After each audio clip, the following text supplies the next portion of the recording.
Seminar usually দেখেছি সিলেটের রাতে ম্যাচে রান হচ্ছে, আপনারা বেশ ভালো স্টার্ট পাইছিলেন, ওসমান ভালো শুরু পাইছিল, এরপর আসলে কলাপস আসলে মানে আপনাদের ইয়েটা কি হয়েছিল, মনোসংযোগে কোনো ঘাটতি পড়ছিল নাকি কোনো প্রবলেম?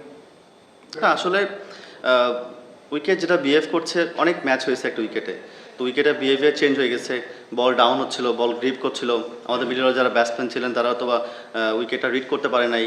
আমাদের যে উইকেট, আমাদের আজকে উইকেট ছিল 150-এর, আমরা 30 রান বা 20 রান শর্ট ছিল, তো আমরা মিডল ওভারে ওরকম আহামরি খেলতে পারি নাই, ডট বেশি হয়ে গেছে, হয়তো বা আমরা 150 ইয়ে করতে পারি না। বাট আমাদের আজকে যে উইকেটটা অনেক টায়ার উইকেট, কারণ আমরা অলমোস্ট 8টা করে ম্যাচ খেলছি একটা উইকেটে, আলাদা উইকেটেও, তো আমাদের যে উইকেটটা এটা আজকে 150-এর উইকেট ছিল, বাট আমরা গত 2বার চেস করতে পারছিলাম না, তো আজকে এই জন্য আমাদের ক্যাপ্টেন মনে করছে ফিল্ড ব্যাটিং নেবে, তো এটা ডিসিশন আর কি।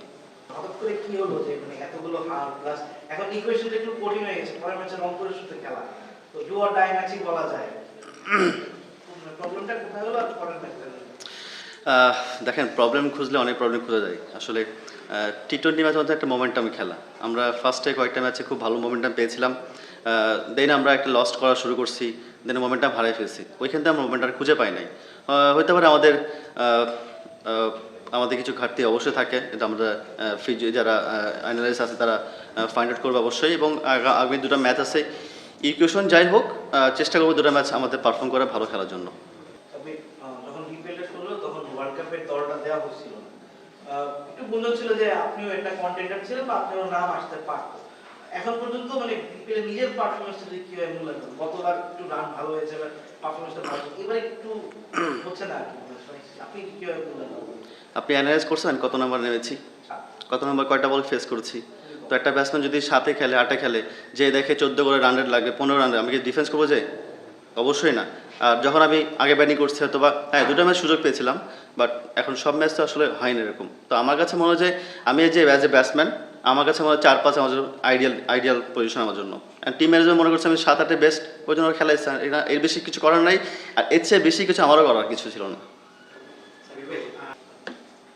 আপনি বলছিলেন যে মোমেন্টাম হারাই ফেলছেন, আমরা জানতে দেখছি যে আপনারা একটু বিল করছিলেন যে আপুর আপনাদের ইয়েতে অনেক কিছু করেছে, মোবাইল থেকে নিয়েছে, ঘুমে হানা দিয়েছে, আপনারা কি মনে করেন যে ওইটার কোনো ইফেক্ট করছে মোমেন্টাম হারানোর? না দেখেন ভাই, আউটসাইডের যে বিষয়গুলো এটা তো আসলে কারোর হেডেক হওয়ার কথা না, যে প্রফেশনাল ক্রিকেট প্লেয়ারদের মাঠের ভিতরে যখন ঢুকবে তারা ক্রিকেট খেলার জন্য ঢুকবে, আউটসাইডে ফ্যামিলি প্রবলেম থাকতে পারতো, বা আমাদের অনেক প্রবলেম হতে পারতো, বাট আমার কাছে মনে হয় যে প্রফেশনাল ক্রিকেট প্লেয়ার যারা খেলেছে তারা আউটসাইডকে ইগনোর করেই খেলেছে, মোমেন্টামটা হয় নাই, এর মানে না যে আউটসাইডের ঘটনাগুলো মাঠে ইফেক্ট হয়েছে এমন কিছু না, চেষ্টা করছি ভালো খেলার জন্য, হয় নাই।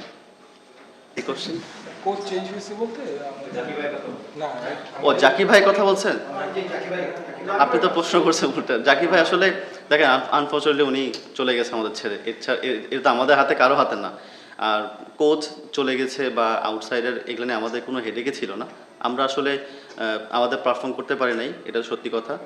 যে কটা ম্যাচ আছে 2টা ম্যাচ আছে, যদি ভালো মতো খেলতে পারি তো 4টা পয়েন্ট পেয়ে আমরা একটা ভালো পজিশন থাকতে পারবো ইনশাআল্লাহ। বলছিলেন যে আপনাদের অনেক ঘাটতি রয়েছে বলে মনে করেন, এখানে কোচের পরিবর্তনের কোনো ঘাটতি, পরিবর্তন আসার পর কোনো ঘাটতি বা ঘাটতিটা কোথা থেকে দেখেন? কোচ তো আজকে চেঞ্জ হয়েছে ভাই, সেম আগে যাচ্ছিলাম এখন সেমই আছি, ঘাটতি তো আগেও যাচ্ছিল এখন সেম আছে, কোচ চেঞ্জের সাথে কোনো ঘাটতি চেঞ্জ হয়নি তো আমাদের। সব ধরনের খেলার খবর পেতে সাবস্ক্রাইব করুন, সঙ্গে থাকুন খেলার পাতার।